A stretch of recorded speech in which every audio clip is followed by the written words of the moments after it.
Yes, Miss Foster Jones. Yes. Okay, this is Mr. Kamal with PoliceViews.com, and I am recording. You have a complaint against the Warren, Michigan Police Department. Why don't you tell me what happened? Okay. So on I wrote it down so that I can give you a full visual. Okay, so on April 29th of 2014 at about 4:11 p.m., I was on my way to work. As I was pulling out of my driveway, I noticed that I was being blocked in, not by the cop car itself, but by the car that they had pulled over. So I seen one officer, the male officer, out of the vehicle. He was inside of the vehicle that they had pulled over. The female cop was inside of the cop car with whoever they had in the back seat. So I didn't want to approach them to let them know that I was trying to get out of my driveway. So I beat my horn so that they can come to me and approach me instead. Mm-hmm. So I beat it once, nobody ever approached me at all. So I proceeded to try to get out of the driveway myself and try to maneuver around the vehicle. When I tried to proceed, the female cop honked the horn on the police car, signaling me to stop. You know, she wanted me to stop, so I stopped, and I beat my horn once more to try to get her attention so that she can come to me and I could let her know I was trying to get out. So, Excuse me, one question. The place that you were trying to leave, was that your home or a business? What was that? that was my home. So you actually live there? Yes. Okay, and they were in your driveway or some driveway that blocks your driveway? Yeah, they were blocking my driveway in. Okay, and what time of day was it? It was 4:11 p.m. Okay, so this is late afternoon or mid-afternoon, and you're trying to go somewhere, and I was trying to go to work. you're on your way to work. Yes. Okay, and they're blocking your driveway. Yes. All right, so you beeped the horn the first time, and I got that part, and then you beeped it a second time, and that's where we left off before I interrupted you. So start there. Go ahead. Okay. So I beat my horn the second time, and the female cop hopped out angered, like like she knew me or something. She hopped out very angry, and she approached my vehicle and asked me why was I beeping my horn. And I let her know that I was trying to get out of my driveway. I was kind of blocked in. I'm on my way to work, and if you guys could probably guide me out or something. So she was like, I told you to stop beeping your horn. So I said, well, I didn't hear you say that. So she was like, well, can I have your license? And And let me stop you there. You're still in your own driveway. yes. You're not even on the street. No. Okay, go ahead. Okay, so from that moment, she asked me for my license, and I asked her why, and she said, she repeated herself. And I said, well, am I getting a ticket? And she again repeated herself. She said, you either give me your license or I'm going to give you a ticket. So I said, well, why am I getting a ticket? You know, I'm just trying to get out of my driveway. So she was like, well, give me your license or you can just go to jail. So I said, well, is there a way you could just guide me out of the driveway? I'm just trying to go to work. She said, you're going to have to wait. I said, well, can you write me a note or something stating that I'm going to be late to work because, you know, I'm being blocked? Yes. She said, no, I can write you a ticket. So from that moment, I got out of my car to talk to the other officer and let him know that I was trying to get out of my driveway. From that moment, she got very angry and asked me why was I getting out of my vehicle. So she turned around and started grabbing my arms, trying to tuck them behind my back. And I asked her, what is going on? What is happening right now? So she was like, you're going to jail. So I said, okay, why am I going to jail? What did I do wrong? By trying to get out of my driveway to go to work? She was like, well, you don't have to worry about going there now. You're going to jail.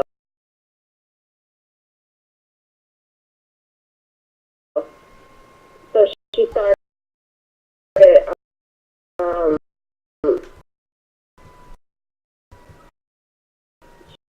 she started telling me to put my arms behind my back.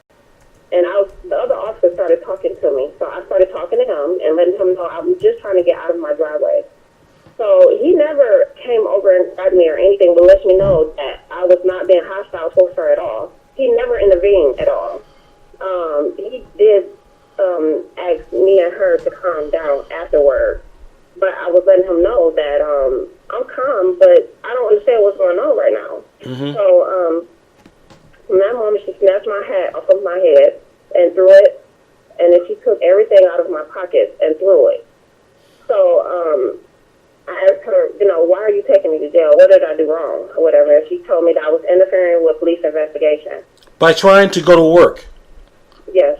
By trying to go out of the driveway when you're due to be at work at an appointed time. Am I correct? Yes. All right, listen, I'm on the Warren, Michigan website right now, and what you're telling me is so unbelievable, I don't even know where to start. So let me just tell you this. I'm going to help you. Just give me a minute, okay? Okay. Unbelievable. I mean, this is exactly why so many people are upset with the police. They're wasting time and arresting someone like you just out of pure arrogance. Yes. And there's nothing that you've told me that is even a crime. Okay. The worst she had for you was if she was going to try to write a legitimate citation, would be excessive noise with your horn. There are noise ordinances they can invoke if you blow your horn more than once.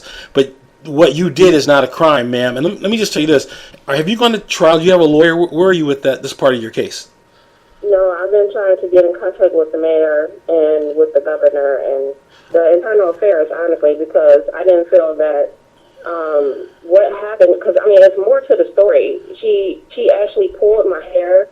I let her know that she was pulling my hair, and she continued. She actually wrapped my hair around her hand and trying to pull me out of my car by my wrist and my hair. Okay, look, let me tell you why I interrupted you and why, even if I don't know all the details yet, I'm already sold on the truth here. I know that you're telling the truth. So let me just kind of tell you that the reason I stopped you is because you've said more than enough to tell me that this officer more than likely violated the law, violated your rights, and abused you in the process. So I just don't think I'm not going to listen to everything, because we're going to have another conversation. Right now, I just want to focus in on a few things that I think you need to do, and that's why I'm on the city's website. What you're doing right now is exactly what I would have recommended. Going to the mayor, going to someone outside the police department, going to the governor. But let me just be frank with you. It's difficult to get those people on the phone. They don't maybe have the time, or they don't want to share the time to listen to what you have to say. We're going to help you break through whatever it takes to get to someone who listens to you. So I want to give you a couple of things that we're going to do, and we'll work with you to get these done, okay? Okay. All right. I'm going to call the city clerk right now, and I want to find out how someone can get on the city council's agenda at a city council meeting. And I want you to show up at that meeting, and by the time you get ready to go, we will be helping you to construct your case in a format that people can understand it. Right now, if you call the governor's office and you say, yeah, I was arrested, you're like another million people who got arrested, and they just assume whatever you did, you must have done with malice, and the police were right. That's how they think. That's the only thing, I was never arrested. Oh, Jesus Christ. Are you kidding me? She sat me down, and her intention was to take me to jail. But the other officer talked to her, and he came back and told me, we're going to let you go to work. Do you know why? Hold on, stop. I'm going to ask you to tell me more in just a minute, but do you know why they did that? They didn't have a crime, which is what I just told you. Exactly. She couldn't arrest you. The most she could have done was to write the ticket for the horn. She didn't even have that. Exactly. She was arresting you out of pure... She should be fired for this. So, look. Yeah, she should. I really think that she should definitely be punished. All right. What is her name? The officer. My name is Rashandria. No. The officer's name. What is the police officer's name? The officer name is Michelle Seifert. That's Michelle and then S-I-E-G F-R-I-E-D. Okay. I have her badge number 2. Give me the badge number also. Her badge number is 131. 131. And this is the Warren, Michigan Police Department? Yes. Okay. And I'm going to need a few things from you so we can develop some evidence for your case. Can you take photographs of the area where she was at the end of your driveway for me? Yes. Okay. I want you to email those photographs to me. I'm going to give you an email address. Okay, let me get it. Let me get the Okay. paper. All right.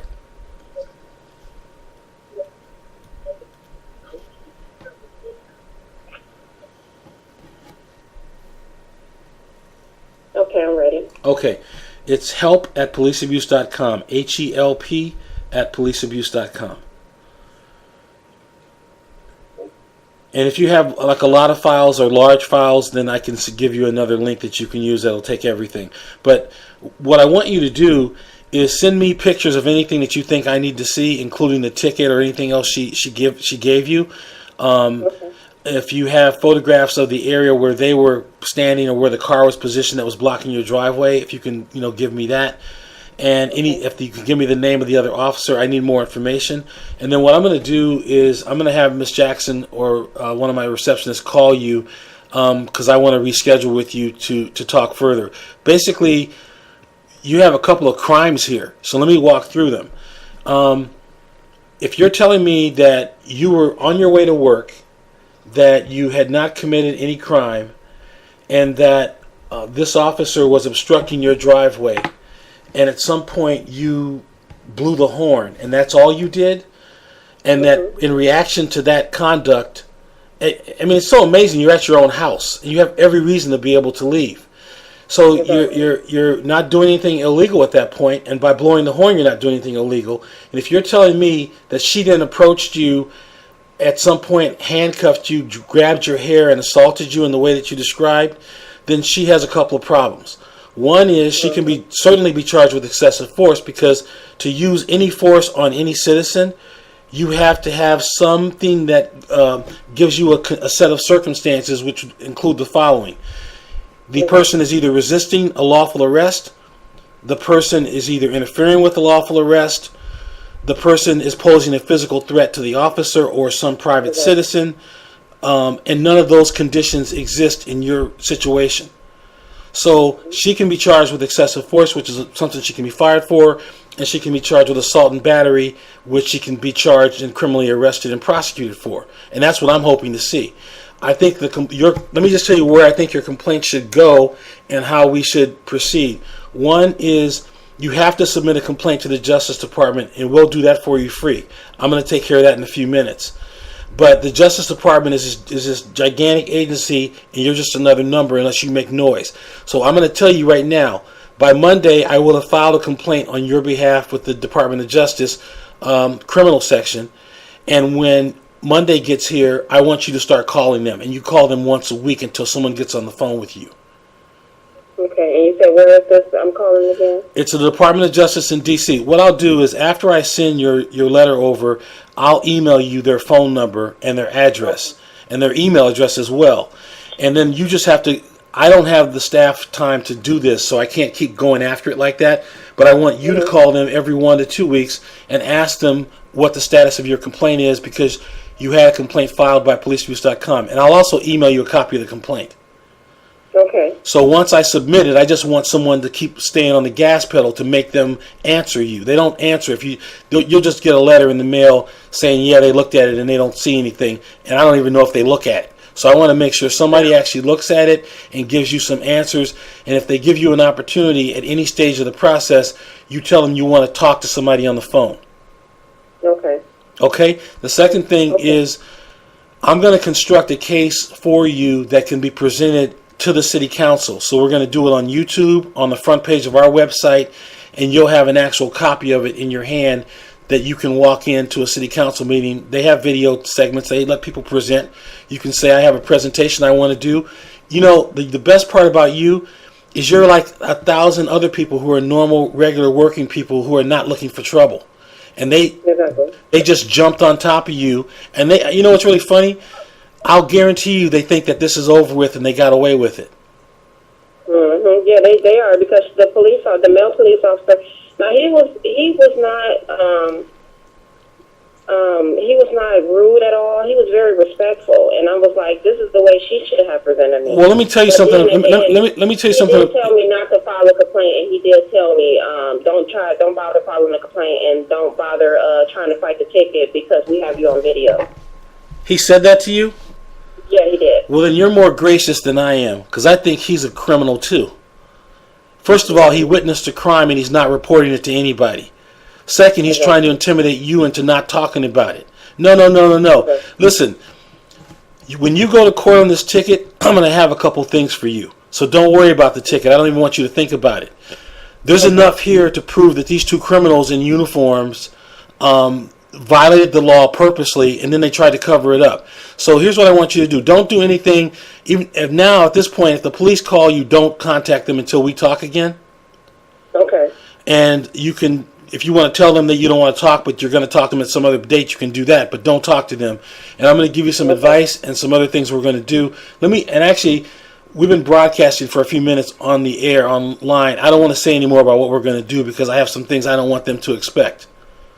Okay. All right. So let me actually stop recording. I'm going to talk to you off the air, and we'll just give me a minute, okay?